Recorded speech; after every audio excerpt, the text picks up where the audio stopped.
আচ্ছা, দেখো আমরা আগের ক্লাসগুলোতে টোটাল টোটাল 5টা পিডিএফ পড়েছি।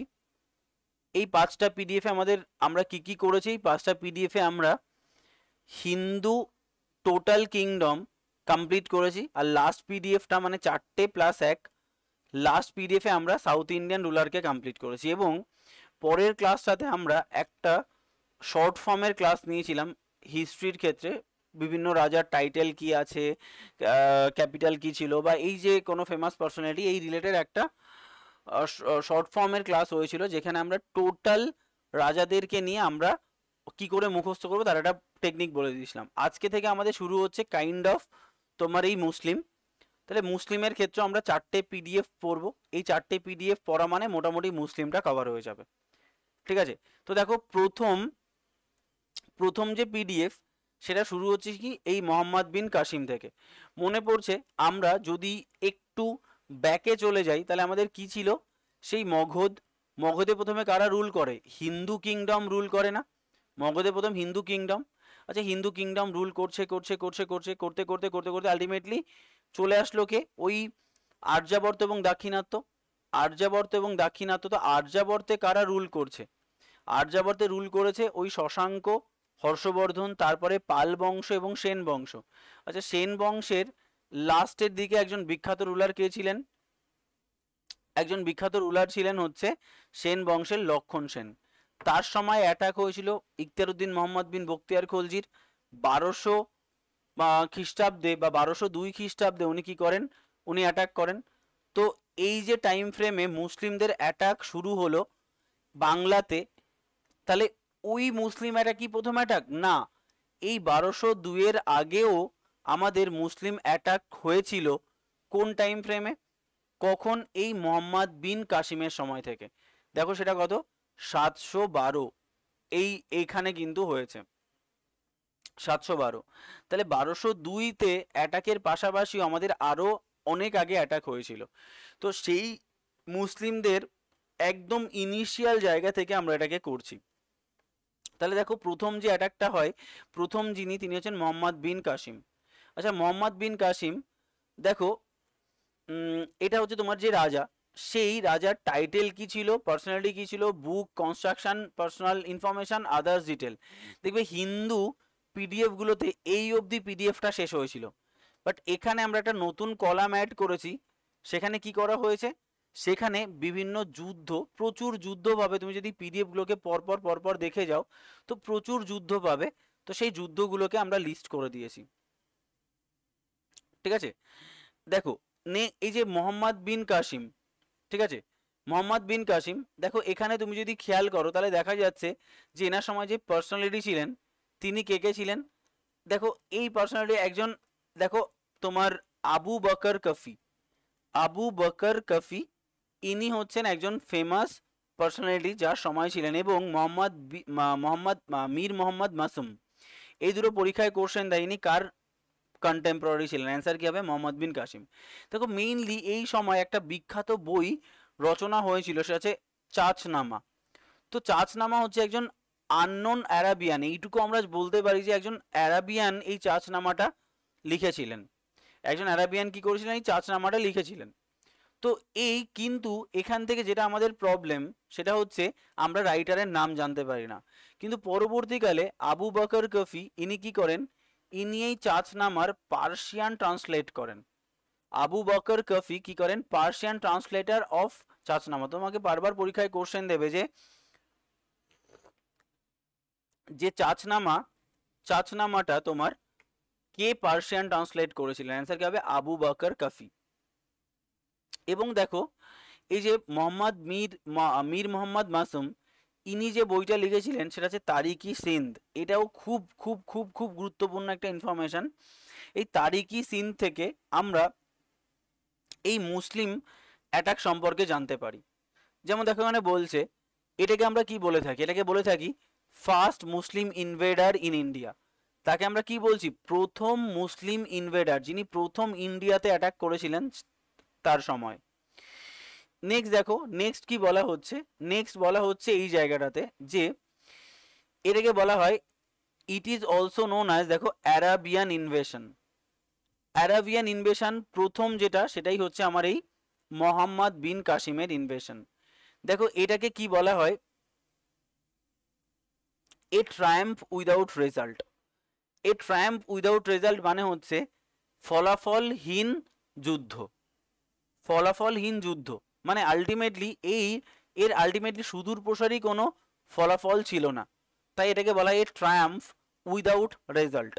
তো এটা খুব গুরুত্বপূর্ণ ইনফরমেশন। এবং এই যে ফার্স্ট মুসলিম ইনভেশন, এবং আলটিমেটলি এরা কোথায় অ্যাটাক করেছিল,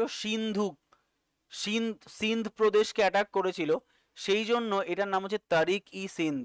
তো একটু লিখে রাখো পরের পয়েন্টটা, 3 নাম্বার দিয়ে লিখে রাখো যে ফার্স্ট মুসলিম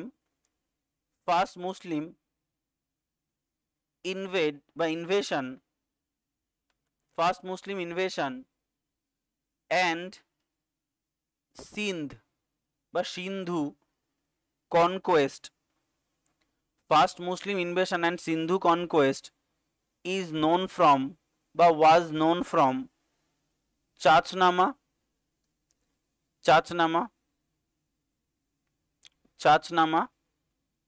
and তারিক-ই-সিন্ধ। তাহলে তারিক-ই-সিন্ধ থেকে আমরা এই পুরো গল্পটা বা চাচনামা থেকে এই পুরো সিন্ধ কনকোয়েস্ট বা দাহিরের সঙ্গে যে যুদ্ধ হয়েছিল, রাওয়ার যুদ্ধ, এই যুদ্ধটা কোন সময়ে হয়েছিল এবং কোন বই থেকে জানতে পারি, পুরো ব্যাপারটাই আমরা এখানে বলে দিলাম। দেখো মোহাম্মদ বিন কাসিম কে ছিলেন?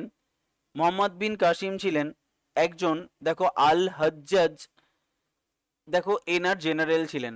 তো এই আরাবিয়ান ইনভেশন বলছে, একজন আরাবিয়ান রুলারের জেনারেল, তিনি পরবর্তীকালে ইন্ডিয়াকে অ্যাটাক করেছিলেন। ঠিক আছে, দেখো he annex Sindhu which became the province of the Umayyad খলিফা। পরবর্তীকালে এই সিন্ধুটা হয়েছিল, মানে এই কনকোয়েস্ট করার পর উমায়দ খলিফাদের একটা প্রভিন্স। মানে এই আরাবিয়ান ইনভেশন বা আরব দেশের যে একটা ছোট্ট করে একটা মানে সাম্রাজ্য তৈরি হয়েছিল, বা আলটিমেটলি এই যে যুদ্ধগুলো হয়েছিল, এই যুদ্ধগুলো কিসের জন্য? এই যুদ্ধগুলোর একটাই উদ্দেশ্য, সমৃদ্ধশালী ভারতবর্ষ থেকে প্রচুর ধন সম্পদ নিয়ে চলে যাওয়া। তো আলটিমেটলি সে তো সিন্ধু প্রদেশকে কনকোয়ার করেছিল, তো সেই সময় একটা উমায়দ খলিফা বা বলতে পারো যে কিছু পাওয়ারফুল বা মানে মুসলিমদের নিয়ে একটা প্রভিন্স তৈরি হয়েছিল। সেটাই হচ্ছে তোমার পুরো ব্যাপারটা। তাহলে কি কি জানলাম? মোহাম্মদ বিন কাসিম, ঠিক আছে, যার সময় ফেমাস পার্সোনালিটি কে কে ছিলেন, তার কি বই ছিল, কনস্ট্রাকশন আদৌ কিছু ছিল কিনা, এখানে আমরা কিছু পাচ্ছি না কনস্ট্রাকশন, পার্সোনাল ইনফরমেশন বা আদার ডিটেলস কি ছিল। দেখো এখানে কি এই যে যুদ্ধটার কথা বলা হয়েছে 712 খ্রিস্টাব্দে যুদ্ধটায়, তার নাম রাওয়ারের যুদ্ধ। কার সঙ্গে? দাহিরের সঙ্গে মোহাম্মদ বিন কাসিমের এই যুদ্ধটা হয়। শুধু এখানে আমরা কি যুদ্ধের নাম এবং কি যুদ্ধ কত সালে হয়েছে এবং তোমার কার সঙ্গে কার হয়েছে সেটা বলা হয়েছে। ঠিক আছে, আচ্ছা নেক্সট চলে যাচ্ছি পরেরটাতে। নেক্সট হচ্ছে তোমার সুবুক্তগিন। আচ্ছা সুবুক্তগিন হচ্ছে আলপ্তগিনের পুত্র। তুমি যদি পুরো হিস্ট্রিটাকে ডিটেলে পড়ো, তাহলে এরপরে যিনি অ্যাটাক করেন তিনি হচ্ছেন আলপ্তগিন অ্যাটাক করেছিলেন। বাট আলপ্তগিনের পরেও শক্তিশালী যে অ্যাটাকটা হয়েছিল সেটা হচ্ছে সুবুক্তগিনের অ্যাটাক, মানে আলপ্তগিনের পুত্র সুবুক্তগিন অ্যাটাক করেছিলেন। অনেক মুসলিম হয়েছিল, আমরা যেগুলো ইম্পর্টেন্ট সেগুলোকে আমরা রেখে দিয়েছি। সুবুক্তগিন কে ছিলেন? আলপ্তগিনের পুত্র ছিলেন। ঠিক আছে, যিনি কে ছিলেন, যিনি লিখে রাখো আলপ্তগিন কে ছিলেন, লেখো রুলার অফ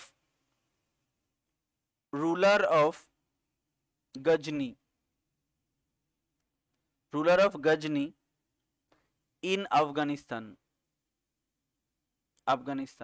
তাহলে আফগানিস্তানের গজনি সম্প্রদায়ের যে রুলার, তিনি হচ্ছেন গজনি প্রদেশের যে রুলার, সেটাই হচ্ছে কে? তোমার এই সুবুক্তগিন। আর সুবুক্তগিন আলপ্তগিনের পুত্র, এবং তিনি অ্যাটাক করেছিলেন, তাই এটাকে বলা হয় ফার্স্ট তুর্কিশ অ্যাটাক। পরীক্ষায় কোশ্চেন দেবে কোনটা তুর্কিশ অ্যাটাক, কোনটা আরাবিয়ান অ্যাটাক ফার্স্ট, তো এইগুলো কিন্তু পরীক্ষায় কোশ্চেন দেয়। ঠিক আছে, 1977-এ তিনি কি করেন, জয়পাল এবং সুবুক্তগিনের মধ্যে তোমার ফাইট হয়েছিল। তাহলে ইনি কার সময় অ্যাটাক করেন? দাহিরের সময়। ইনি জয়পালের সময় অ্যাটাক করেন। জয়পাল কে ছিলেন? রুলার অফ কনৌজের রুলার। এই সময় কিন্তু এই অ্যাটাকটা হয়েছিল। ক্লিয়ার? তাহলে কার সময় কোন যুদ্ধ কার সঙ্গে কার যুদ্ধ হয় পুরো ব্যাপারটা বলা হয়েছে, জাস্ট কিছু ডেটা।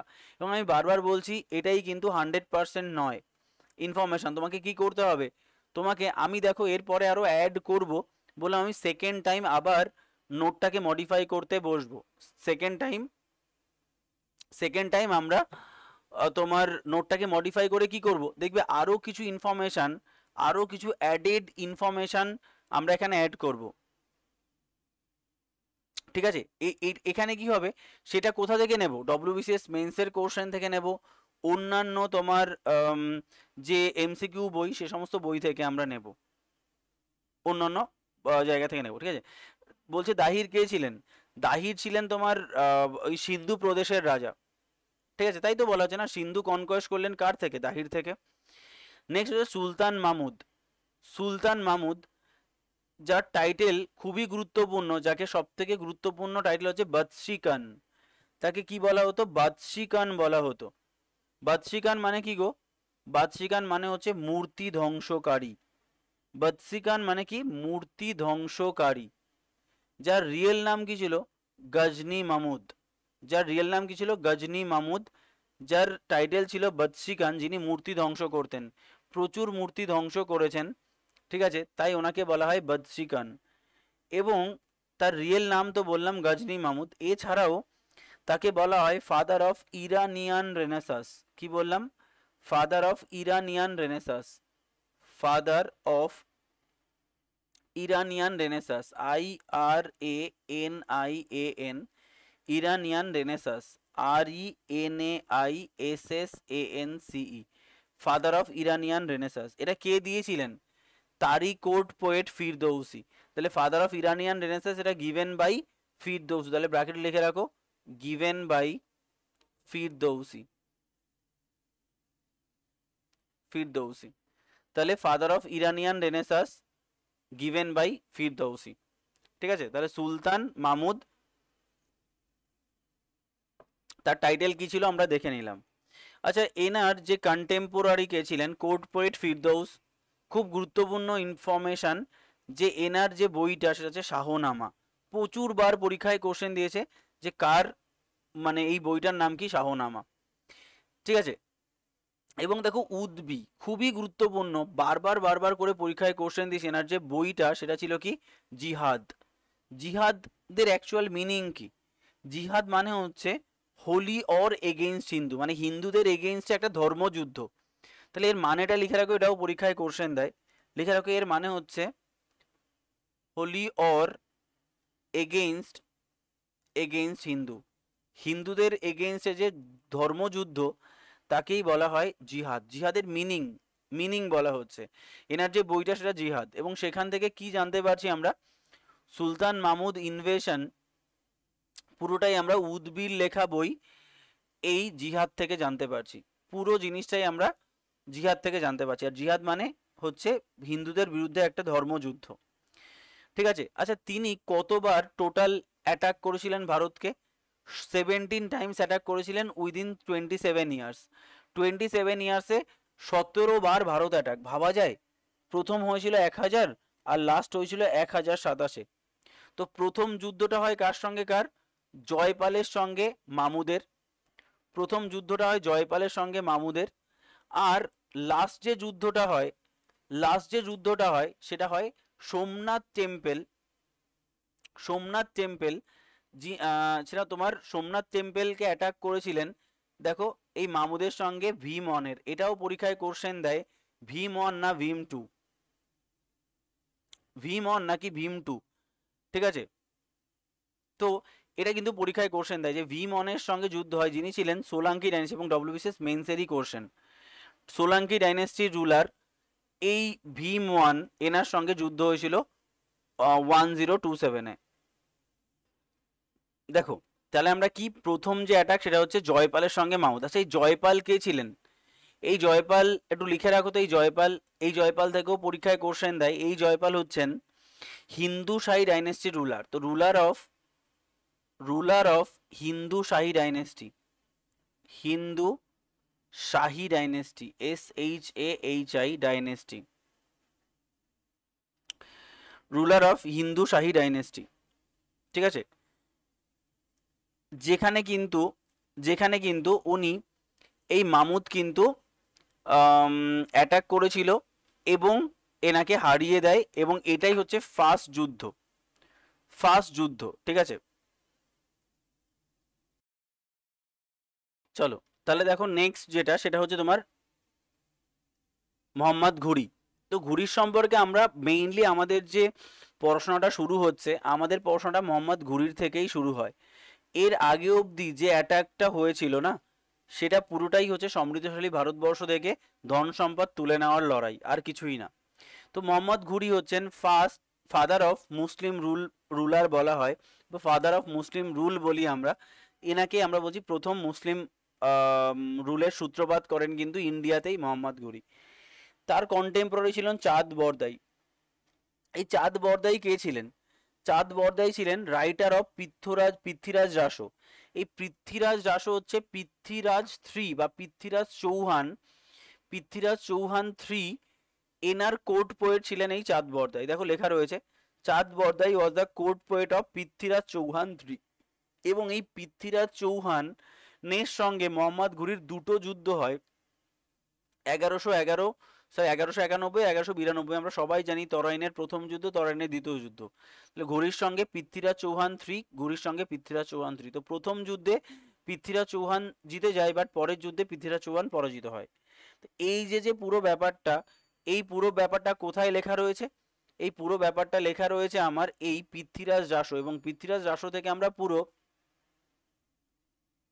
ঠিক আছে, এটার মানেই হচ্ছে তোমার তোমার এই মোহাম্মদ ঘুরির সঙ্গে পৃথ্বীরাজ চৌহানের যা লড়াই হয়েছে, পুরো ব্যাপারটাকে আমরা এই বই থেকে পাচ্ছি। ঠিক আছে, দেখো main source of information of battle of Tarain, answer কি হচ্ছে পৃথ্বীরাজ রাসো চাঁদ বরদাই থেকে আমরা জানতে পারছি। ঠিক আছে স্যার, জিহাদ মিনিং হলো স্ট্রাগল অর স্ট্রাইভিং। হ্যাঁ তাই তো, অ্যাকচুয়ালি এর মানে হচ্ছে যুদ্ধ, কিন্তু হিন্দুদের এগেইনস্টে, হিন্দুদের এগেইনস্টে। আচ্ছা, আর একটা যুদ্ধ এই সময় হয়েছিল, যদি আমরা সেই যুদ্ধটা সম্পর্কে জানি, তারপরেও 1202 খ্রিস্টাব্দে কোথায়? বাংলায়। বাংলায় অ্যাটাক করে কার সঙ্গে? কার? লক্ষ্মণ সেন। এটা আমরা জানি, লক্ষ্মণ সেন ভার্সেস বখতিয়ার খলজি। বখতিয়ার খলজি, বখতিয়ার খলজির সঙ্গে লক্ষ্মণ সেনের যুদ্ধটা হয়েছিল বাংলাতে। এটা মোটামুটি আমরা সবাই জানি। ঠিক আছে,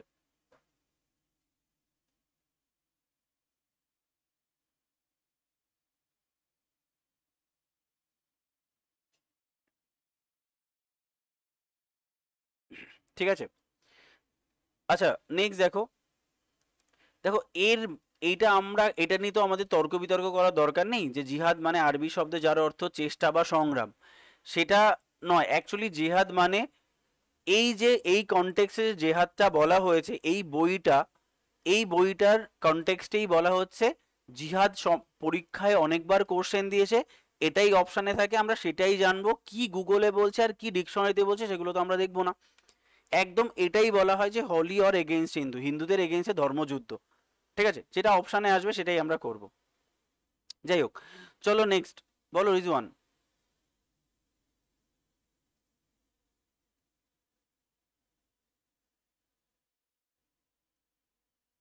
আচ্ছা নেক্সট দেখো, নেক্সট হলো তোমার পরের রুলার, সেটা হচ্ছে তোমার কুতুবুদ্দিন। আচ্ছা এখানে আরেকটু রয়েছে, একটু মোহাম্মদ ঘুরির আরেকটু একটা পয়েন্ট রয়েছে। দেখো এখানে আমরা একটু আগেই বললাম মোহাম্মদ ঘুরি, একে আমরা কি বলি? Father of Muslim rule. এটা যদিও হয়ে গেছে। দেখো এখানে পৃথ্বীরাজ রাসো, এটাও আমরা করে নিয়েছি। আরেকটা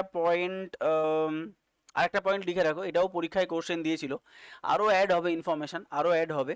সেটা হচ্ছে তোমার লেখো যে first battle of Tarain, first battle first battle of Tarain, first battle of Tarain, Prithviraj Prithviraj Prithviraj was helped by, Prithviraj was helped by Jaichand, Prithviraj was helped by Jaichand in in first battle of Torain, Prithviraj was held by Jaichand. চলো তাহলে আমরা কি বললাম, in first battle of Tarain Prithviraj was held by Jaichand. আচ্ছা এই জয়চাঁদ কে ছিলেন? জয়চাঁদের পাশে লিখে রাখতে পারো, সে হচ্ছে তিনি কিং অফ, একজন কিং অফ গাহাদাওয়ালা, GAHADAVALA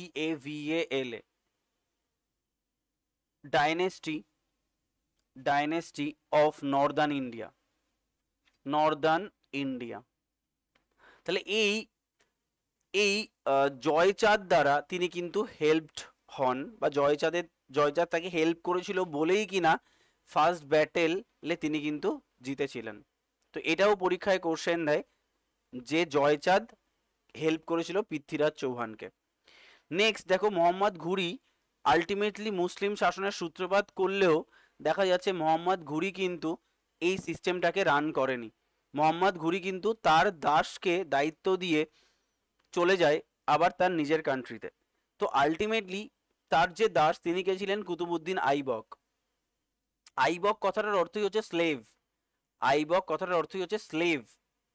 এই স্লেভ থেকেই শুরু হচ্ছে স্লেভ ডাইনেস্টি। তো স্লেভ ডাইনেস্টি চলছে কুতুবউদ্দিন আইবক, শামসুদ্দিন ইলতুৎমিশ, রাজিয়া সুলতানা বা গিয়াসউদ্দিন বলবন। ঠিক আছে, আলটিমেটলি কি হচ্ছে, এরা স্লেভ ডাইনেস্টিটাকেই রান করে নিয়ে যাচ্ছে। স্লেভ থেকেই শুরু হয়েছে এই পুরো বংশটা। আইবক মানেই হচ্ছে স্লেভ, তাই দেখো লেখা রয়েছে the word Aibak means slave. হ্যাঁ গাহাদ ওটাই লিখেছি, GAHADAVALA, GAHADAVALA। ঠিক আছে, দেখো নেক্সট যেটা সেটা হচ্ছে ইনি কে ছিলেন? তাহলে ইনি এনাকে দায়িত্ব দিয়ে চলে গেলেন। তাহলে ইনি অ্যাকচুয়ালি ফাউন্ডার অফ কি? Slave dynasty, founder of slave dynasty. দেখো তারপরে বলছে এনার যে রিয়েল নেম কি ছিল, এনার রিয়েল নেম ছিল হচ্ছে মালিক। মালিক, এনাকে বলা হতো মালিক। অ্যান্ড সিফা সালহার, এনাকে বলা হতো সিফা সালহার। সব থেকে গুরুত্বপূর্ণ ইনফরমেশন এটাই, লাখ বক্স যাকে বলা হতো লক্ষ্যদাতা, বাংলায় যাকে বলা হয় লক্ষ্যদাতা, মানে লক্ষ লক্ষ টাকা দান করতেন, তাই একে বলা হতো লক্ষ্যদাতা, গিভার অফ লাক্স বা লক্ষ্য। এটা কিন্তু পরীক্ষায় কোশ্চেন দেয় যে গিভার অফ লাক্স বা লক্ষ্য, এটা কিন্তু তোমায় অনেকবারই পরীক্ষায় কোশ্চেন দিয়েছে। লাক্স বক্স কাকে বলা হয়? কুতুবউদ্দিন আইবককে। তার টাইম ফ্রেম কত? এটাও পরীক্ষায় কোশ্চেন দেয়, 1206 থেকে শুরু করে 1210। এই টোটাল 4-4.5 বছর, 5 বছর উনি কিন্তু এটাকে টেনে নিয়ে গেছেন। এবং দেখো এরপরে টাইম ফ্রেমটা দেওয়া আছে, এগুলো থেকে সব কটাই পরীক্ষায় কোশ্চেন দেবে। আমাকে পরীক্ষায় কোশ্চেন দেবে রাজিয়া সুলতানা কবে সিংহাসনে বসেন? 1236। শামসুদ্দিন ইলতুৎমিশ কবে সিংহাসন থেকে চ্যুত হন? সব কিন্তু পরীক্ষায় কোশ্চেন দেয়। তাহলে গিভার অফ লাক্স কাকে বলা হচ্ছে? কুতুবউদ্দিন আইবককে। দেখো ইনি কি তৈরি করেন? ইনি কিন্তু কুতুব মিনার তৈরি করেন। কোথায়? দিল্লিতে। আর আমরা সবাই জানি কুতুব মিনার কার স্মৃতির উদ্দেশ্যে তৈরি হয়? সুফি সেন্ট দেখো কুতুবউদ্দিন বখতিয়ার কাকি। কুতুবউদ্দিন বখতিয়ার কাকির স্মৃতির উদ্দেশ্যে এই কুতুবউদ্দিন আইবক কিন্তু কুতুব মিনারের কাজ শুরু করে। বাট কুতুব মিনারের কাজ শেষ করেন কে? এটাও পরীক্ষায় কোশ্চেন বহুবার দিয়েছে, সেটা হচ্ছে শামসুদ্দিন ইলতুৎমিশ। তাহলে ইলতুৎমিশ কিন্তু এই কাজটা শেষ করে, বাট শুরু কে করেছেন? কুতুব মিনার। অ্যান্সার কুতুবউদ্দিন আইবক। যদি তোমাকে পরীক্ষায় কোশ্চেন দেয় কুতুব মিনার কে কে করেছেন, তাহলে তোমার অ্যান্সার কিন্তু কুতুবউদ্দিন আইবকই হবে। একমাত্র কুতুব মিনারের কাজ কে ফিনিশ করেছে এই কথাটা বললে একমাত্র অ্যান্সার হবে ইলতুৎমিশ। তা বাদে কুতুব মিনারের পুরো ক্রেডিটটা কিন্তু কুতুবউদ্দিন আইবকের কাছেই যাবে। দেখো আদি দিন কা ঝোপড়া, এই আদি দিন কা ঝোপড়া এটাও উনি কনস্ট্রাক্ট করেন। ঠিক আছে, অনেকগুলো মাদ্রাসা তৈরি করেন। আর আরেকটা হচ্ছে তোমার আরেকটা উনি মস্ক তৈরি করেছিলেন, একটা মস্ক, সেটা হচ্ছে প্রথম মস্ক, যেটা বলে দেখো কুয়াত উল ইসলাম মস্ক, এটা উনি তৈরি করেন। তো এখানেও লিখে রাখতে পারো, ওখানে পয়েন্টটা লেখা রয়েছে, এখানেও লিখে রাখতে পারো কুয়াত উল ইসলাম, কুয়াতুল ইসলাম মস্ক। এই মস্কটা তৈরি করেন, যেটা যেটা যেটা তোমার হ্যাঁ আড়াই দিন কা ঝোপড়া বা আদি দিন কা ঝোপড়াটাকে হিন্দিতে বলা হয় আড়াই দিন কা ঝোপড়া বা আদি দিন কা ঝোপড়া। দেখো এটা কি? কুয়াত উল ইসলাম মস্ক যেটা, সেটা কিন্তু ফার্স্ট মস্ক ইন ইন্ডিয়া, যেটা যেটা তোমার প্রথম ইন্ডিয়াতে প্রথম মস্ক, এবং যেটা কিনা ইন্দো পার্সিয়ান আর্কিটেকচারের উপরে বেস করে তৈরি করা হয়েছে। ইন্দো পার্সিয়ান আর্কিটেকচারের উপরে বেস করে তৈরি করা হয়েছে। তাহলে কুয়াত উল ইসলাম মস্ক, খুব গুরুত্বপূর্ণ পয়েন্ট, কুয়াত উল ইসলাম মস্ক কিন্তু ফার্স্ট মস্ক ইন ইন্ডিয়া, যেটা কিন্তু ইন্দো পার্সিয়ান আর্কিটেকচার এর উপর বেস করে তৈরি করা হয়। এটাও কিন্তু পরীক্ষায় কোশ্চেন দেয়। প্রথম মস্ক যেটা তৈরি করেন কে? কুতুবউদ্দিন আইবক। সম্ভবত এটা তো হওয়ারই কথা ছিল, তাই না? আচ্ছা, এই কুতুব মিনার এটা দিল্লির কোথায় লোকেটেড সেটাও পরীক্ষায় কোশ্চেন দেয়। তো লিখে রাখো, এটা মেহেরৌলিতে লোকেটেড, MEHRAULI, মেহেরৌলি। তো এটাও পরীক্ষায় কোশ্চেন দেয়, কুতুব মিনার সিচুয়েটেড ইন মেহেরৌলি। আচ্ছা, নেক্সট দেখো এখানে এই আইবক কথাটার অর্থ কি? স্লেভ, আমি বললাম। দেখো, he was a slave of Mohammad Ghori, সেটাও বললাম। He was a founder of Muslim ruler in India, সেটাও আমার এই পয়েন্টে লেখা রয়েছে। আচ্ছা দেখো, এখানে একটা পরীক্ষায় কোশ্চেন দেয় কুতুবউদ্দিন আইবক কিভাবে মারা যান, এটাও পরীক্ষায় কোশ্চেন দিয়েছে এবং মেন্সেও অনেকবার কোশ্চেন দিয়েছে। লেখো যে তিনি পোলো খেলতে বা চৌগান খেলতে গিয়ে মারা যায়। He died while playing চৌগান, CHAUGAN, চৌগান বা পোলো খেলতে গিয়ে তিনি মারা যান। তো কে কিভাবে, কেউ তোমার সিঁড়ি ভেঙে পড়ে মারা যায়, কেউ লাইব্রেরি থেকে মারা যায়। এইভাবে তোমার অনেক রাজারা আছে যাদের মৃত্যুটা হয়তো অ্যাজ ইউজুয়াল হয়নি, একটা অ্যাক্সিডেন্টাল ডেথ হয়েছে, তাদের ক্ষেত্রে পরীক্ষায় কিন্তু কোশ্চেন দেয়। ঠিক আছে, দেখো প্রথম তোমাকে পরীক্ষায় কোশ্চেন দেবে কোন মুসলিম রুলার প্রথম সেন্ট্রালাইজড অ্যাডমিনিস্ট্রেশন চালু করেন। তাহলে he was the first who started the centralised administration. তাহলে লিখতে পারো হি ইন্ট্রোডিউসড সেন্ট্রালাইজড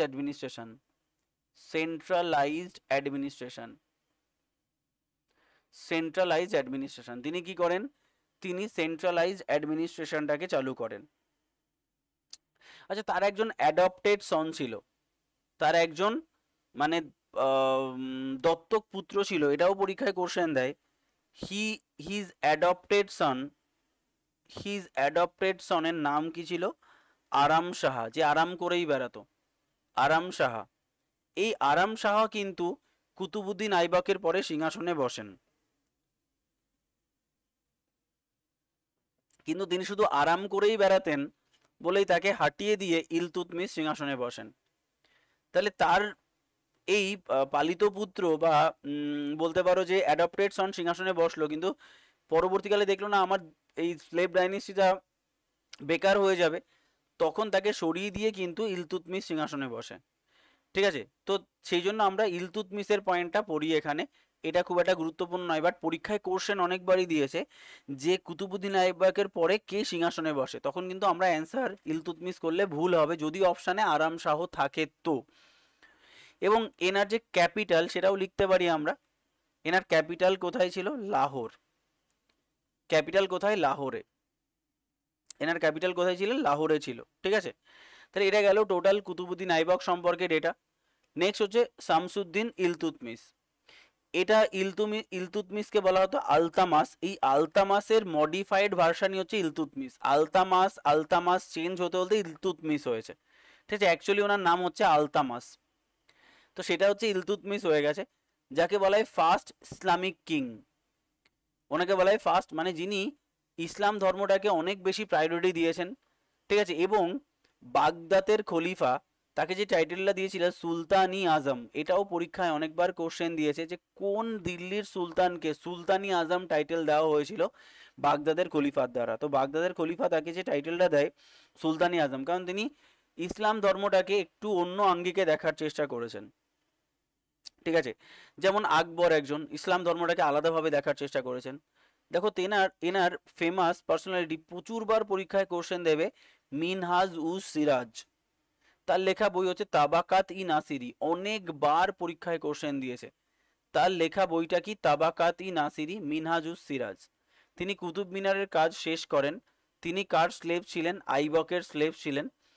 এবং এটাও পরীক্ষায় কোশ্চেন দেয় তিনি তিনি কোন ট্রাইবের অন্তর্গত ছিলেন? He belongs to Ilbari tribe. টার্কির ইলবারি ট্রাইবের তিনি তিনি সেই ট্রাইব বা সেই উপজাতির অংশ মানে বংশোদ্ভূত ছিলেন ইলবারি ট্রাইব। এবং এই কোন ফ্যামিলি? মামেলুক ফ্যামিলি। এই দুটো পরীক্ষায় কোশ্চেন দেয়। একটা মামেলুক ফ্যামিলির অন্তর্গত ছিলেন এবং ইলবারি ট্রাইবের অন্তর্গত ছিলেন। ঠিক আছে। তিনি কিন্তু একজন সভরিন সুলতান ছিলেন, একটা সার্বভৌম রাজা ছিলেন। যেমন সাবরিন সুলতান এনাকে যেমন বলা হয়, তেমনি সভরিন সুলতান বলা হতো তোমার শশাঙ্ককে, সভরিন সুলতান বলা হতো হর্ষবর্ধনকে। তো লিখে রাখতে পারো, he was the sovereign sultanate, SOVREIGN, SOVREIGN, sovereign sultanate, sovereign sultanate. He was the sovereign sultanate. দেখো নাম্বার 5 যেটা, সেটা হচ্ছে he was the real founder, he was the real founder of Delhi sultanate, Delhi sultanate. তাহলে দিল্লি সুলতানেটের বা দিল্লি সুলতানেটের ফাউন্ডার মেইনলি কে? Qutbuddin Aibak. But real founder কে ছিলেন? রিয়েল ফাউন্ডার হচ্ছে ইলতুৎমিশ। আচ্ছা, এই যে দেখো, ইনি যে সেন্ট্রালাইজড অ্যাডমিনিস্ট্রেশনটা চালু করেছিলেন, এই সেন্ট্রালাইজড অ্যাডমিনিস্ট্রেশনটাকে ইনি কিন্তু ডিসেন্ট্রালাইজ করেছিলেন। যে না, সেন্ট্রালাইজ অ্যাডমিনিস্ট্রেশন করে মানে রাজার হাতে সমস্ত পাওয়ার কেউ নিয়ে আস্তে আস্তে করে পোর্টফোলিওর মাধ্যমে সবার হাতে শিফট করে দিচ্ছিলেন। তাহলে লেখো, হি ইন্ট্রোডিউসড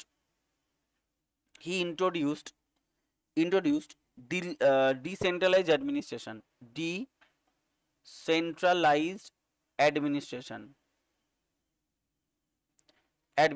তিনি কিন্তু ডিসেন্ট্রালাইজ অ্যাডমিনিস্ট্রেশনটাকে চালু করেছিলেন। অ্যান্ড তার ক্যাপিটাল কি ছিল? তার ক্যাপিটাল ছিল দিল্লি। তার ক্যাপিটাল কি ছিল? দিল্লি। তার ক্যাপিটাল কোথায় ছিল? দিল্লিতে ছিল। ঠিক আছে।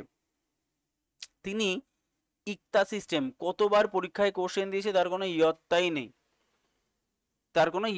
নেই, তাহলে তিনি কি করেছিলেন? তিনি ইকতা সিস্টেমটাকে কিন্তু চালু করেছিলেন, ইকতা সিস্টেম। আচ্ছা, আমরা দেখবে পড়বো এই ইকতা সিস্টেমের একটা সেম সিস্টেম রয়েছে, যাকে বলা হয় জায়গির প্রথা। আমরা পরে যখন আকবরের টাইম ফ্রেম বা মুঘল সাম্রাজ্য এবং মেন্সে একটা গুরুত্বপূর্ণ ক্লাস আমরা করব, সেটা হচ্ছে administration, Mughal administration, sultanate administration, এদের সম্পর্কে আমরা ডিটেলে পড়বো। ঠিক আছে। তো সেই সময়টাতে আমরা দেখতে পাবো, সেই জায়গাটাতে, যে এই ইকতা সিস্টেমটা একদম সেম টু সেম জায়গির প্রথার সঙ্গে মিল পাওয়া যাচ্ছে। পুরো মুসলিমদের ক্ষেত্রে মানে মুঘলদের ক্ষেত্রে জায়গির, আর এর ক্ষেত্রে ইকতা সিস্টেম। দেখো, এই যে ব্যাপারটা, ইকতা সিস্টেমের পাশাপাশি তিনি আর যেটা করেছিলেন, তিনি কিছু কয়েন চালু করেন।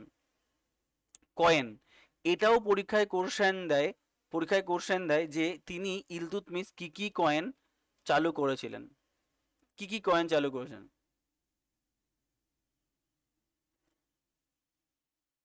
দেখো, আর একটা জিনিস বলে দিই, যে এই ইকতা সিস্টেম এই ব্যাপারটা কি, এটাও পরীক্ষায় কোশ্চেন দেয়, যে মানে what do you mean by ইকতা সিস্টেম বা what do you mean by জায়গির প্রথা। দেখো, ইকতা সিস্টেম হচ্ছে এমনই একটা সিস্টেম যেটা হচ্ছে এই যে টোটাল দিল্লির যত ল্যান্ড রয়েছে সেই ল্যান্ডটাকে ডিভাইড করা হয়, করে আমরা মেইনলি এই ল্যান্ডটাকে কিছু সোলজারকে দান করি। মানে কি, অ্যাকচুয়ালি এটাকে তুমি এরকম ভাবে বলতে পারো যে granting of land to the soldiers, কিসের পরিবর্তে? তাদের মাইনের পরিবর্তে। তাহলে মাইনে না দিয়ে আমরা তাদের কি বলতাম? ল্যান্ড দান করতাম। আর ল্যান্ড দান করলে কি হবে? ল্যান্ড থেকে যে রেভিনিউ জেনারেট হবে সেটাই তার মাইনে, ক্লিয়ার? তাহলে এটা গেল তোমার কি আলটিমেটলি ইকতা সিস্টেম মানে granting of land to the soldiers. ঠিক আছে। এইটা চালু করেন কি? ইলতুৎমিশ। খুব গুরুত্বপূর্ণ ইনফরমেশন। তার 3টে কয়েন ছিল, একটা কি টঙ্কা বা টাকা, জিতল অ্যান্ড সাজগানি। ঠিক আছে, টঙ্কা, জিতল, সাজগানি, সিলভার, কপার। তাহলে সিলভার কয়েন হচ্ছে টঙ্কা, জিতল হচ্ছে কপার, আর সাজগানি হচ্ছে কপার। তাহলে সিলভার, কপার, কপার খুব গুরুত্বপূর্ণ। আর আরেকটা জিনিস তো খুব গুরুত্বপূর্ণ যেটা এখানে মিস হয়ে গেছে, বাট এটা মিস হওয়া উচিত নয়, হচ্ছে ক্রপ অফ 40 বলা হয়। কার্প অফ 40 যদি বলা হয় মানে 40 চক্র কে চালু করেন, এটা আমরা এমনিও ছোটবেলা থেকে পড়ে এসেছি। হি সেট আপ বন্দে গান ই চেহেলগানি। কি তৈরি করেন? বন্দে গানি চেহেলগানি। বি এ এন BANDAGANHI, বন্দে গান ই চেহেলগানি। CHAHALGANI, বন্দে গানি চেহেলগানি। BANDAGANHI, বন্দে গানি চেহেলগানি। বা যাকে বলা হয় চল্লিশা, বা বাংলায় যাকে বলে 40 চক্র,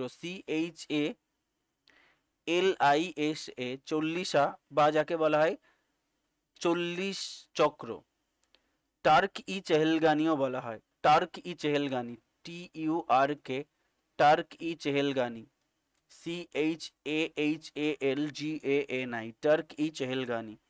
বা যাকে বলা হয় corps of 40, CORPS, corps of 40, 40 চক্র মানে 40 জন ইনফ্লুয়েন্সিয়াল পার্সনকে নিয়ে একটা চক্র তৈরি করা হয়, যাদের হাতে পুরো পুরো সাম্রাজ্যের দায়িত্বভার দেওয়া হয়। ঠিক আছে?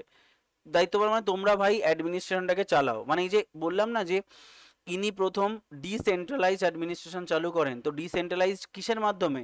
এই কপ অফ 40 মাধ্যমে বা 40 চক্রের মাধ্যমে। এখানে কি হচ্ছে, এই 40 চক্রে যেটা বলা হচ্ছে যে 40 জন ইনফ্লুয়েন্সিয়াল পার্সনকে নিয়ে পুরো অ্যাডমিনিস্ট্রেশনটাকে রান করার একটা ব্যবস্থা করা হয়। ঠিক আছে? এবং দেখো এনার সময় যে যুদ্ধটা হয়েছিল 1215-তে, যাকে আমরা বলছি তরাইনের তৃতীয় যুদ্ধ। তরাইনের তৃতীয় যুদ্ধ, যেটা ইলতুৎমিশ ভার্সেস তাজউদ্দিন ইলদিস। ইলতুৎমিশ ভার্সেস তাজউদ্দিন ইলদিস। তাজউদ্দিন ইলদিসের সঙ্গে ইলতুৎমিশের যে যুদ্ধটা হয় সেটা হচ্ছে তরাইনের তৃতীয় যুদ্ধ। তো এই তাজউদ্দিন ইলদিস, ঠিক আছে, এই তাজউদ্দিন ইলদিস, অ্যাকচুয়ালি ইলদিস বানানটা হয়নি, এটা তো আমরা বাংলা থেকে ইংলিশ করেছি। ইলদিসের অ্যাকচুয়াল স্পেলিংটা হবে YILDIZ, তাজউদ্দিন ইলদিস। ঠিক আছে? এই তাজউদ্দিন ইলদিস কে ছিলেন? যার সঙ্গে যুদ্ধ হয়েছিল, ইনি ছিলেন স্লেভ কমান্ডার। একজন স্লেভ কমান্ডার ছিলেন ঘুরিদের। স্লেভ কমান্ডার মানে এটাও, ঘুরিদ ও একজন স্লেভ দের নিয়ে একটা সৈন্যবাহিনী তৈরি করেন। তো সেই স্লেভ দের কমান্ডার ছিলেন হচ্ছেন এই তাজউদ্দিন ইলদিস। তিনি ছিলেন slave commander of Ghurids. Ghurid, GHURIDS, ঘুরিদসের স্লেভ কমান্ডার ছিলেন। আর এই ঘুরিদ কে ছিলেন? ঘুরিদ ছিলেন রুলার অফ গজনি। এই ঘুরিদ কে ছিলেন? Ruler of Ghazni. তাহলে গজনির রুলার ছিলেন এই ঘুরিদ, আর এই ঘুরিদের কমান্ডার ছিলেন তাজউদ্দিন ইলদিস। আর তার সঙ্গেই যুদ্ধ হয়েছিল ইলতুৎমিশের।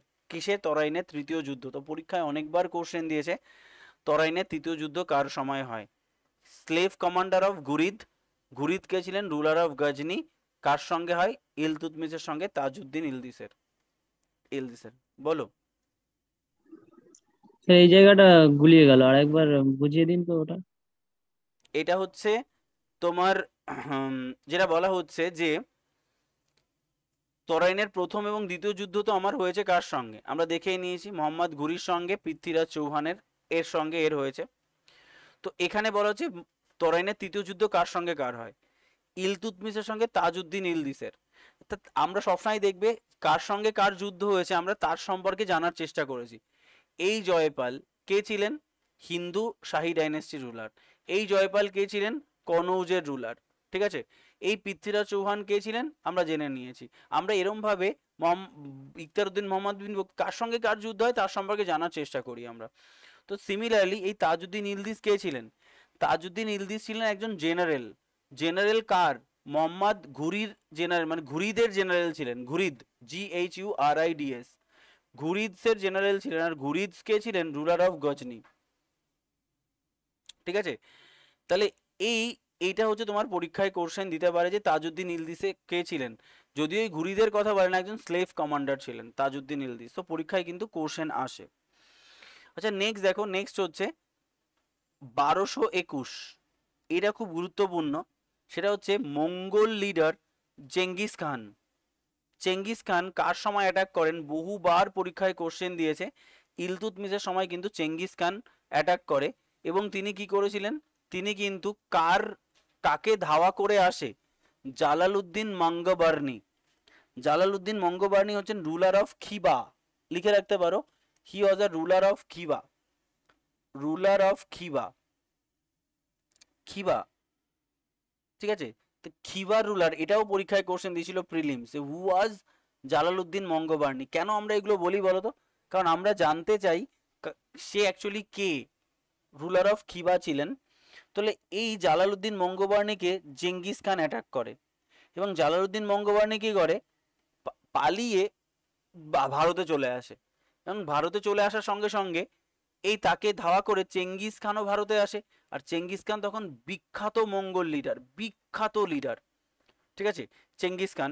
তো তার আমলে মোটামুটি তিনি হারেননি কিছু, এতটাই শক্তিশালী একজন রুলার ছিলেন। তো এই জালালউদ্দিন মঙ্গবার্নি তখন কি করেন, জালালউদ্দিন মঙ্গবার্নি, ঠিক আছে,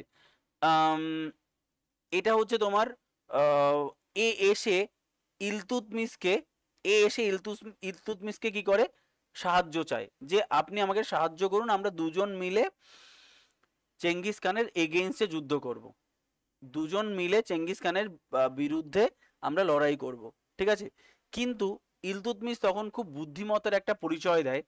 কি পরিচয় দেয়, তিনি বলেন না আমি তোমাকে সাহায্য করতে পারবো না, কারণ তোমাকে সাহায্য করা মানে শক্তিশালী মঙ্গল লিডারের বিরুদ্ধে আমাকে যুদ্ধ করতে হবে, আর তার বিরুদ্ধে যুদ্ধ করে জেতাটা এখন আমার পক্ষে সম্ভব নয়। তার কারণ হচ্ছে আমি সবে সবে ইন্ডিয়াতে এসে একটা সাম্রাজ্য খুব কঠিনভাবে তৈরি করতে পারিনি, মোটামুটি ভাবে তৈরি করতে পেরেছি, বাট এই দিয়ে চেঙ্গিস খানের মতো যোদ্ধাকে হারানো যাবে না। তো তখন তিনি জালালউদ্দিন মঙ্গবার্নিকে অ্যাটাক করেন না। তো সে যখন ইলতুৎমিশের সাহায্য না পেয়ে ভারতের পাশ দিয়ে অন্য জায়গায় চলে যায়, তো ওর পিছন ধাওয়া করে করে আবার চেঙ্গিস খান চলে যায়। তো এটা একটা বিরাট বুদ্ধিমত্তার পরিচয় দিয়েছিলেন ইলতুৎমিশ, যেটা পরীক্ষায় কোশ্চেন দেয়। এছাড়া ইলতুৎমিশ কি করেছে বলো। হ্যাঁ দাদা বলছি, ওই কমান্ডার অফ ঘুরিদসের নিচে ওটা কি লিখেছে বুঝতে পারছি না। রুলার অফ গজনি, ঘুরিদ ছিলেন আচ্ছা রুলার ঠিক অফ আছে। গজনি। আচ্ছা নেক্সট দেখো, নেক্সট বলা হচ্ছে ইলতুৎমিশ আরো তিনজন প্রভিন্সিয়াল গভর্নরকে সাপ্রেস করে বা দমন করে। কে, এক হচ্ছে তাজউদ্দিন ইলদিস, এই যে আমরা দেখলাম তাজউদ্দিন ইলদিস। দেখো আলী মর্দান খালজি, যিনি বাংলা, ব্র্যাকেট লিখে রাখতে পারো বাংলা, বাংলার গভর্নর ছিলেন, বেঙ্গল, বেঙ্গল, এটা কিন্তু বেঙ্গল লেখা। আর নাসিরউদ্দিন কুবাচা, যিনি মুলতান, MULTAN, মুলতান। তাহলে ইনি বাংলার গভর্নর, ইনি নাসিরউদ্দিন কুবাচা মুলতানের গভর্নর, আর এই তাজউদ্দিন ইলদিস তো আমরা দেখলামই, যিনি কি ওই গজনি প্রদেশেরই একজন গভর্নর ছিলেন বা একজন স্লেভ কমান্ডার ছিলেন। এরকম তিনজন খুব উচ্চ পদস্থ ব্যক্তিকে কিন্তু তিনি হারিয়ে দেন। এটাও কিন্তু পরীক্ষায় কোশ্চেন দেয়, তিনজনকে হারান, তাজউদ্দিন ইলদিস, আলিমর্দান খলজি আর নাসিরউদ্দিন কুবাচা। কোন জায়গায় সেটাও বলা হয়েছে। দেখো এই এই যে পরের যে ব্যক্তিত্ব, পরের যে নারী, তিনি একজন অদ্ভুত নারী, যাকে বলা হয় রাজিয়া সুলতানা, যিনি হচ্ছেন পুরো অল ওভার দ্য ইন্ডিয়ার হিন্দু এবং মুসলিম সাম্রাজ্যের মধ্যে প্রথম মুসলিম শাসক, মহিলা শাসক। কে, রাজিয়া সুলতানা। রাজিয়া সুলতানা হচ্ছে প্রথম মহিলা শাসক ইন ইন্ডিয়ান হিস্ট্রি মানে মিডিয়েভেল হিস্ট্রি, কারণ তার আগে আমরা মহিলা শাসক পেয়েছি ঝাঁসির রানী লক্ষ্মীবাই, ফলে ইন্ডিয়ান হিস্ট্রিতে প্রথম বলা যাবে না। কিন্তু এটা হচ্ছে তোমাকে বলবে মানে মুসলিম শাসনের বা হিন্দু এবং মুসলিম শাসনের মধ্যে প্রথম মহিলা সুলতানেট কে ছিলেন, অ্যান্সার রাজিয়া সুলতানা, যিনি 1236-এ সিংহাসনে বসেন, 1236-এ সিংহাসনে বসেন, ঠিক আছে। আচ্ছা এখানে দেখো একটা জিনিস তোমাকে একটু মাথায় রাখতে হবে, যে ইনি কিন্তু ইনি কিন্তু শক্তিশালী রাজা আর মধ্যে, বা শক্তিশালী রাজা বলবো এনাকে কি, মানে তিনিও কিন্তু এনার সাম্রাজ্যটাকে অনেকটা স্ট্রং করার চেষ্টা করেছিলেন এবং খুব ভালো একজন শাসক ছিলেন, আমি এরা বলবো। আর মহিলা তো শাসক কি করে বলি, রাজা কি করে বলি, বাট যেহেতু কিং এর আসনে বসে রয়েছেন, তিনি নারী রূপে থাকলেও রাজা। ঠিক আছে, আচ্ছা নেক্সট দেখো, নেক্সট হচ্ছে তোমার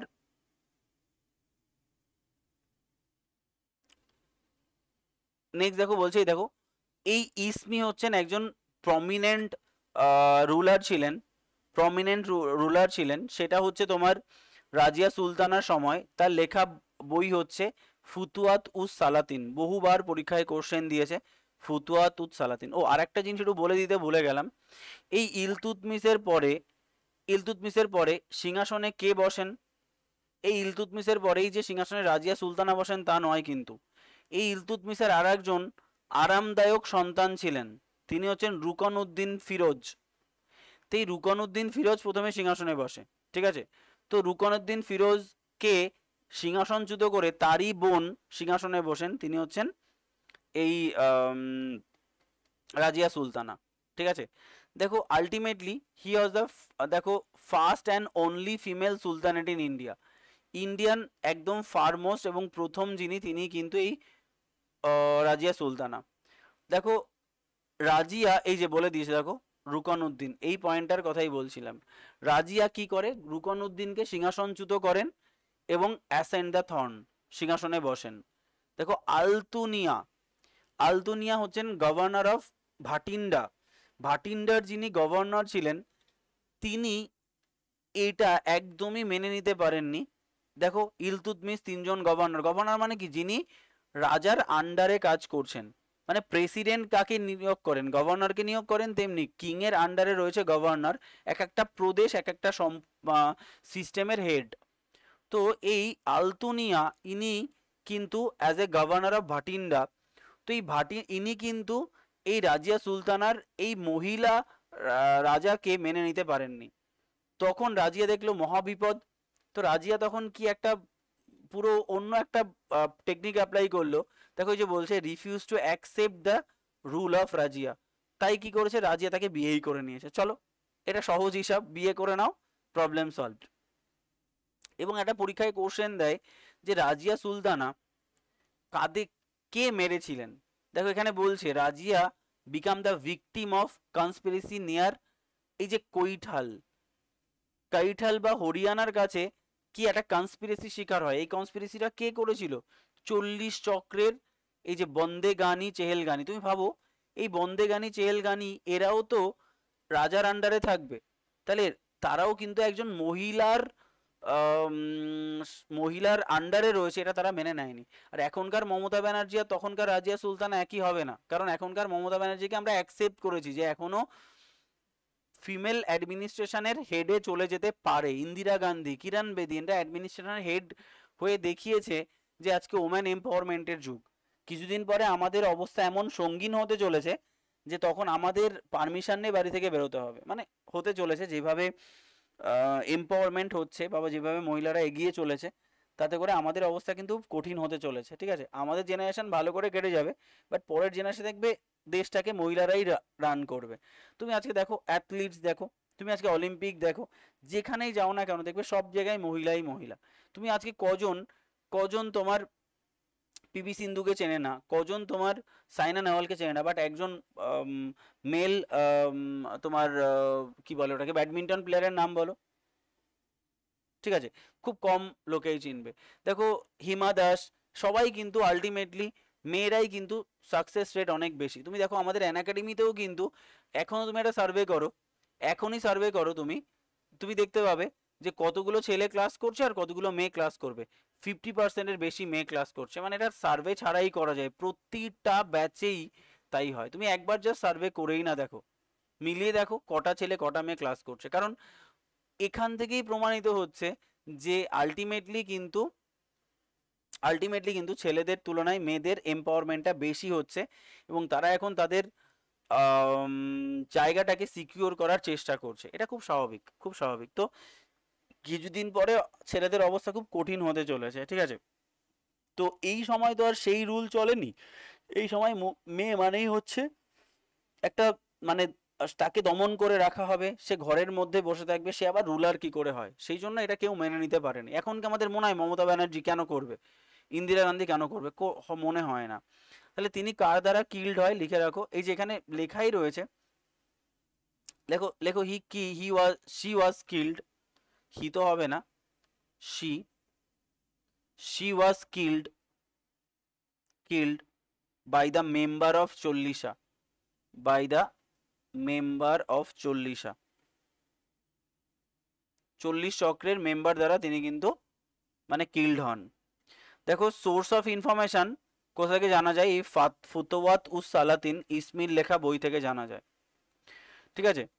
এবং 40 চক্র বিরাগ ভজন তো এমনিও হয়েছিল ফিমেল বলে, তা বাদে তিনি আবিসিনিয়ার দাস ইয়াকুত খানকে অশ্বারোহী বাহিনীর প্রধান করে দিয়েছিলেন, ঠিক আছে?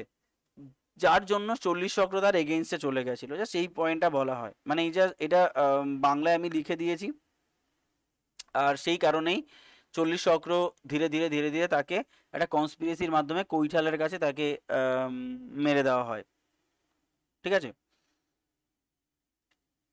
নেক্সট দেখো, নেক্সট পরের হচ্ছে গিয়াসউদ্দিন বলবন। আচ্ছা, গিয়াসউদ্দিন বলবন হচ্ছে, এনার মেইনলি নাম হচ্ছে মোহাম্মদ বাহাউদ্দিন। পরীক্ষায় কোশ্চেন দেবে রিয়েল নাম মোহাম্মদ বাহাউদ্দিন, কত সালে সিংহাসনে বসেন, কত সালে তিনি মারা যান, সেই পুরো ব্যাপারটা এখানে বলা রয়েছে, ঠিক আছে? মারা যান কত সালে সেটাও পরীক্ষায় কোশ্চেন দেয়। দেখো তিনি একটা টাইটেল নিয়েছিলেন উলুগ খান, বহুবার পরীক্ষায় কোশ্চেন দিয়েছেন। এই উলুগ খান টাইটেলটা কে দিয়েছিলেন? Ulugh Khan title given by Nasiruddin Mahmud. এই নাসিরউদ্দিন মাহমুদ কিন্তু এনাকে উলুগ খান টাইটেলটা দিয়েছিলেন। আচ্ছা, একটা জিনিস খুব ভালো করে বুঝে নাও, এই নাসিরউদ্দিন মাহমুদ কে ছিলেন? নাসিরউদ্দিন মাহমুদ ছিলেন সন অফ ইলতুৎমিশ। নাসিরউদ্দিন মাহমুদ কে ছিলেন? Son of Iltutmish. দেখো নাসিরউদ্দিন মাহমুদ ইলতুৎমিশের সন্তান ছিলেন, রুকন উদ্দিন ইলতুৎমিশের সন্তান ছিলেন, রাজিয়া সুলতানা ইলতুৎমিশের কন্যা ছিলেন, আর একজন ছিলেন মিজবা উদ্দিন, এরম কি একটা নাম যেন ছিল, ঠিক আছে? মিজবা উদ্দিন। এই 3টে ছেলে আর একটা মেয়ে, টোটাল আরও তো এনাদের অনেক বিয়ে হয়, আপাতত আমি 4 জনের নাম জানি, আরও 7-8 জন থাকতে পারে, বাট মোটামুটি 4 জনের নাম জানি। এক হচ্ছে রুকন উদ্দিন ফিরোজ, যাকে পরাজিত করে রাজিয়া সুলতানা সিংহাসনে বসেন। আর এই গিয়াসউদ্দিন বলবন, ইনি কার আন্ডারে তার লাইফ শুরু করেছিলেন, মানে কার মেইনলি আন্ডারে এই গিয়াসউদ্দিন বলবন ছিলেন? তিনি হচ্ছেন নাসিরউদ্দিন মাহমুদ, তিনিও কিনা সন অফ ইলতুৎমিশ। দেখা গেছে he started his career under Nasiruddin Mahmud. তাহলে নাসিরউদ্দিন মাহমুদের আন্ডারে এই গিয়াসউদ্দিন বলবন কিন্তু তার লাইফটাকে স্টার্ট করেছিলেন, মানে তার কেরিয়ারটা শুরু হয়েছিল। তো উনি ওনাকে টাইটেল দিয়েছিলেন উলুগ খান, এটাও পরীক্ষায় কোশ্চেন দেয়, ঠিক আছে? তো এইভাবে কিন্তু আমাকে একটু জানতে হবে। তিনি কার স্লেভ ছিলেন? ইলতুৎমিশের স্লেভ ছিলেন, তার মানে কি ইলতুৎমিশের ছেলেরও স্লেভ থাকবে, তো সেই হিসাবে সে তাকে নিয়ে চলতো, তার পছন্দের ছিল, তাকে নিয়ে মোটামুটি তার কেরিয়ারটা শুরু হয় এবং আস্তে আস্তে করে সেখান থেকে তিনি সিংহাসনে বসেন, ঠিক আছে? দেখো তিনি দিল্লিতে তার যে রয়্যাল প্যালেসটা ছিল সেটা হচ্ছে তোমার লালমহল। লালমহল কে তৈরি করেছে? দেখো লালমহল হচ্ছে বলবন, ঠিক আছে? তো আরেকটা জিনিস লিখে রাখো, সেটা হচ্ছে তাকে বলা হতো জিল ই ইলাহি। কি বললাম? জিল ই ইলাহি, জিল ই ইলাহি, ILAHI, তাকে কি বলা হতো? জিল ই ইলাহি বলা হতো। আচ্ছা, জিল ই ইলাহি মানে কি? Shadow of god, shadow of god, SHADOW, shadow of god. তাকে কি বলা হতো? Shadow of god, shadow of god, shadow of god মানে ভগবানের ছায়া, ভগবানের শ্যাডো, ঠিক আছে? এছাড়া তারও আরেকটা টাইটেল ছিল নাইবাত ই খুরদাই। নাইবাত-ই-খুরদাই, NAIBAT, নাইবাত-ই-খুরদাই, KHU, খুরদাই বা খুদাই, খুদাই মানে ক্ষুধা, ক্ষুধা মানে ভগবান, নাইবাত মানে হচ্ছে ডেপুটি, ব্র্যাকেটে লিখে রাখো যে এর মানে কি deputy of god, deputy of god মানে ভগবানের ডেপুটি ছিলেন, মানে ভগবান তাকে পাঠিয়েছে জনগণের সেবা করার জন্য। তো সেটাই হচ্ছে গিয়াসউদ্দিন বলবানের মেইন পার্ট যেটা, সেটাই। ঠিক আছে, তাহলে আমরা এটা জানতে পারলাম তার উলুঘা টাইটেল ছিল, জিলি ইলাহি টাইটেল ছিল, নাইবাতি খুদাই ছিল তার টাইটেল। একটা হচ্ছে শ্যাডো অফ গড, একটা হচ্ছে ডেপুটি অফ গড। দেখো নেক্সট হচ্ছে তিনি, দেখো Persian court model, ultimately Persian যে কোর্ট মডেল তাকে খুব ইনফ্লুয়েন্স করেছিলেন, এবং তিনি, তার একটা কনসেপশন ছিল কিনশিপ সম্পর্কে। তোমাকে পরীক্ষায় কোশ্চেন দেবে দুজন রাজা এই কিনশিপ নিয়ে কথা বলেছে। আচ্ছা, কিনশিপ বা কিংশিপ যেটাই বলো না কেন, অ্যাকচুয়ালি এটা কিনশিপ হওয়া উচিত। ঠিক আছে, এই যে কিনশিপ মানে হচ্ছে তোমার মেইনলি তারা এই তাদের যে যে রাজা, রাজা মানে যে ভগবানের মেইনলি একটা পার্ট, এবং তারা যদি, এই রাজা যদি কাউকে শাস্তি দেয়, অনৈতিক শাস্তি দেয় বা যাই করুক না কেন, ঠিক আছে, যাই করুক না কেন, এই পুরো ব্যাপারটাই হচ্ছে কিনশিপ নিয়ে উনি একটা, ওনার একটা ইম্পর্টেন্ট একটা কি বলবো মানে রিমার্ক ছিল, রাজার রাজার রাজার যে রায় তাকে কখনো চ্যালেঞ্জ করা যায় না, কখনো চ্যালেঞ্জ করা যায় না। তাহলে তার ইম্পর্টেন্ট রিমার্ক কি ছিল কিংশিপ নিয়ে, লিখে রাখো রিমার্ক, রিমার্ক কি ছিল, রিমার্ক লেখো, লেখো ডেপোটিজম বা ডেসপোটিজম, DESPOTISM, despotism is an despotism is an embodiment, EMBODIMENT, despotism is an embodiment of kingship, kingship। আচ্ছা, ডেসপোটিজম ইজ অ্যান, মানে ডেসপোটিজম মানে হচ্ছে তোমার এই যে স্বৈরতন্ত্র, মানে রাজার যে তন্ত্র, স্বৈরতন্ত্র রাজতন্ত্রের অংশ, মানে রাজা যে কাউকে রাজা যা বলবে দ্যাটস দ্য ফাইনাল, তাকে কখনো চ্যালেঞ্জ করা যায় না, তাই এটাকে বলছে ডেপোটিজম বা despotism is the embodiment in kingship. আচ্ছা, তিনি কত সালে মারা যায়, পয়েন্টটা পরীক্ষায় কোশ্চেন দেয়, তাই যদি লিখে রাখতে চাও তো লিখে রাখতে পারো, হি ওয়াজ ডায়েড বা ইন 1278 হি ডায়েড, তিনি মারা যান। ঠিক আছে, আচ্ছা নেক্সট দেখো, নেক্সট তিনি দুটো জিনিসকে ইন্ট্রোডিউস করেছেন, একটা সিজদা এবং পাইবস। বলবনকে এই জন্য আমার একদমই পছন্দ নয়, তার কারণ হচ্ছে তিনি, মানে রাজা মানে কি আমি একটা বিরাট কিছু, যেমন অন্যান্য ক্ষেত্রে আকবর রাজা, কিন্তু কখনো এটা বোঝায়নি যে রাজা মানে বিরাট কিছু, রাজা মানে বিরাট কিছু। ঠিক আছে, ও সরি, এটা ডেফিনেটলি এটা কত হচ্ছে তোমার 1287, ঠিক আছে, 1287, ঠিক আছে, এখানে তিনি মারা যান। আচ্ছা দেখো, এটা কি তিনি তার দুটো সিস্টেমকে তিনি ইন্ট্রোডিউস করেন, একটাকে বলা হয় সিজদা। সিজদা মানে হচ্ছে, দেখো ভগবানের বা ভগবানের মতো রাজার সামনে গিয়ে তোমাকে কি করতে হবে, সিজদা মানে তোমার মাথাটাকে নত করতে হবে, রাজা আসার সাথে সাথে তোমার মাথা নত করতে হবে, এটা তোমার এটা তোমার একদম মানে ম্যান্ডেটরি, রাজ সিংহাসনে থাকলে রাজার কাছে মাথা নত করে থাকা, আর রাজাকে সম্মানস্বরূপ রাজার পায়ে চুমু খেতে হবে। এই যে পাইবস, সিজদা এবং পাইবস, এই দুটো টেকনিককে চালু করেন তাহলে গিয়াসউদ্দিন বলবান চালু করেন। খুব গুরুত্বপূর্ণ পয়েন্ট কিন্তু। দেখো, হি ইন্ট্রোডিউস নওরোজ ফেস্টিভ্যাল, নবরোজা একটা মুসলিমদের ফেস্টিভ্যাল, সেটাকে তিনি চালু করেছিলেন। দেখো, তিনি একটা মিলিটারি ডিপার্টমেন্ট চালু করেছিলেন, দেওয়ান-ই-আর্জ হচ্ছে তার মিলিটারি ডিপার্টমেন্ট, তিনি চালু করেন।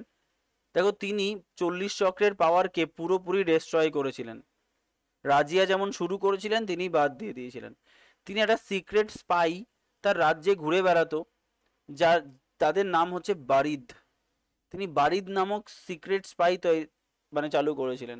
পরীক্ষায় কোশ্চেন দেয় যে এই সিংহাসনে হাসিটাকে, ডব্লিউবিসিএস মেন্সে মনে হয় 4 থেকে 5 বার কোশ্চেন এসছে, যে লাফটাকে বন্ধ করে দিয়েছিল কে? দেখো, prohibited he prohibited laugh he prohibited laugh at his court. তিনি সিংহাসনে হাসি বন্ধ, হাসি হবে না কোনো, রাজার সামনে আবার হাসি কিসের? ঠিক আছে, লেখো। আরেকটা পয়েন্ট পরীক্ষায় কোশ্চেন দেয়, তার একটা পলিসি তোমাকে পরীক্ষায় কোশ্চেন দেবে, তার একটা ইম্পর্টেন্ট পলিসির একটা নাম বলে দিচ্ছি। তার ইম্পর্টেন্ট পলিসি হচ্ছে ব্লাড অ্যান্ড আয়রন। তোমাকে পরীক্ষায় কোশ্চেন দেবে ব্লাড অ্যান্ড আয়রন পলিসি কার ছিল? ব্লাড অ্যান্ড আয়রন এই পলিসি কে নিয়েছিলেন? এই গিয়াসউদ্দিন বলবনের একটা ইম্পর্টেন্ট পলিসি ছিল ব্লাড অ্যান্ড আয়রন। ঠিক আছে, দেখো আরেকটা পয়েন্ট এখানে বলছে 1280-তে, দেখো বুগরা খান এল্ডার সন, দেখো appointed as a governor of Bengal to suppress the rebellion of Tughril Khan. Tughril Khan কে ছিলেন? Governor of Bengal. তাহলে বাংলার গভর্নর কে ছিলেন? বাংলার গভর্নর ছিলেন তুগরিল খান। এই তুগরিল খান কিন্তু তোমার এনাকে সাপ্রেস